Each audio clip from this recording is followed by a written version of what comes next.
Another character who is often interpreted as gay is Reigen. Now, to talk about why Reigen is often interpreted as gay, we're going to have to look at the topic of internalized homophobia. On this subject, Wikipedia says, internalized homophobia refers to negative stereotypes, beliefs, stigma, and prejudice about homosexuality and LGBT people that a person with same-sex attraction turns inward on themselves, whether or not they identify as LGBT. Internalized homophobia also applies to conscious or unconscious behaviors which a person feels the need to promote or conform to cultural expectations of heteronormativity or heterosexism. This can include extreme repression and denial coupled with forced outward displays of heteronormative behavior for the purpose of appearing or attempting to feel normal or accepted. One reason why Reigen is often interpreted as gay is because he reads very strongly as someone struggling with internalized homophobia. One major part of Reigen's character is his hatred of his true self and his belief that he must constantly lie and put on a facade to be accepted by others. It's also shown that one of the reasons why Reigen's mom disapproves of his life choices is that she wants him to get a girlfriend. These two things coupled together often results in people interpreting Reigen as both struggling with internalized homophobia and as having homophobic parents. There are also several scenes between Reigen and Serizawa which are often interpreted as signs of, at the very least, one-sided attraction on Reigen's behalf. One such scene is this one, which takes place in the Alien arc. This scene is often interpreted as Reigen attempting to ask Serizawa out on a date, only to be rejected.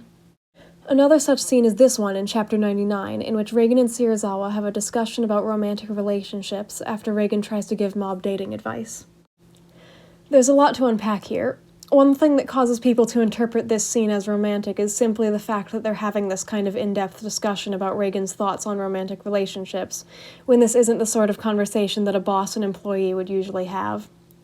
In the second screenshot in particular, it comes off as a bit odd that Reigen would be talking to his employee about what kind of partner he wants to be, and that Serizawa is very clearly interested in what Reigen is saying about this.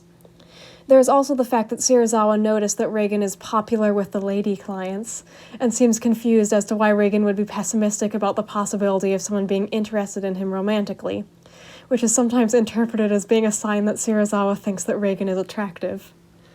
There is also this scene in Chapter 100, in which Reigen and Serizawa are on their way to help Mob. This scene is sometimes viewed as more reason to interpret Reigen and Serizawa as being in a romantic relationship, partially because of the way that Reigen is practically clinging to Serizawa's back and Serizawa's protectiveness towards Reigen, and partially because two people sharing an umbrella is considered to be a symbol of romance in Japan. This piece of official art by Studio Bones has also added fuel to this interpretation, since, taken with no context, it appears to be Serizawa and Reigen's wedding. Serizawa is pretty much treated as canonically gay by the fanbase as a result of this scene here. While this interaction is almost certainly referring to the fact that Serizawa has been a shut-in for years, he still could have had a crush on a girl before he became a shut-in, since he became a shut-in at the age of 12, or he could have seen women on TV or in video games or in Claw in the 3 years that he spent working for them, yet it is made clear here that he has never been interested in women. One interesting thing to bring up while on the topic of Reigen and Serizawa is that Reigen is sometimes also interpreted as being asexual as a result of this scene here.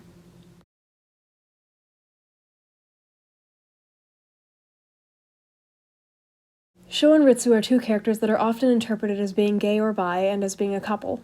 The two are shown to latch onto each other very strongly due to having similar trauma, though there isn't very much to suggest that their feelings for each other are more than platonic. One scene that is sometimes interpreted as evidence that there are some feelings of attraction on Sho's behalf is this scene, which takes place right after they first met. In this scene, Sho is remembering their interaction. At this point, Sho does not yet have much reason to relate to Ritsu. All they've done is fight.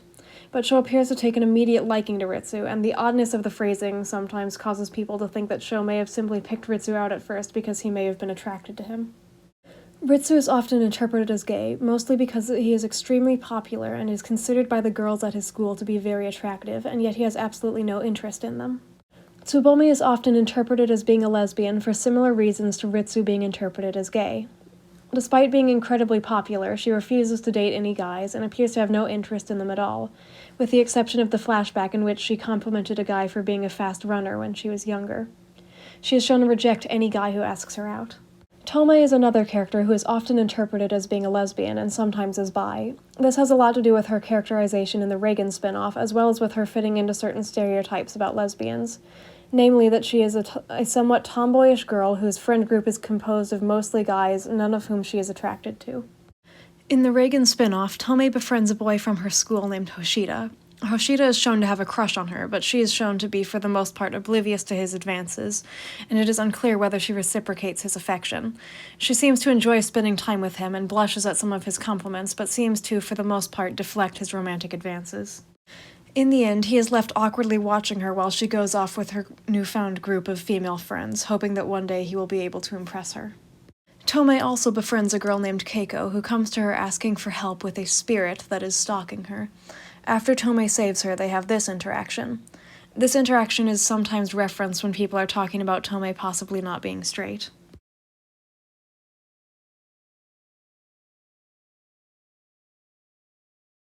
So, one thing that I feel is important when talking about this is that one's other work, One Punch Man, features a canonically gay character, Puri Puri Prisoner, who is written as a homophobic caricature. Pretty much his entire character is built on stereotypes about gay men, especially the stereotype of gay men being predatory.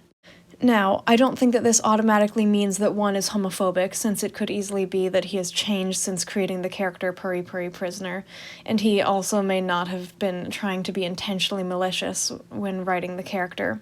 However, even if one is homophobic, I don't think that that automatically renders interpretations of his characters as gay invalid.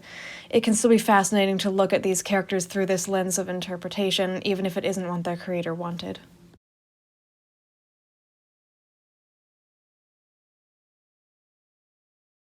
It is extremely unlikely that one intended for his characters to be interpreted this way.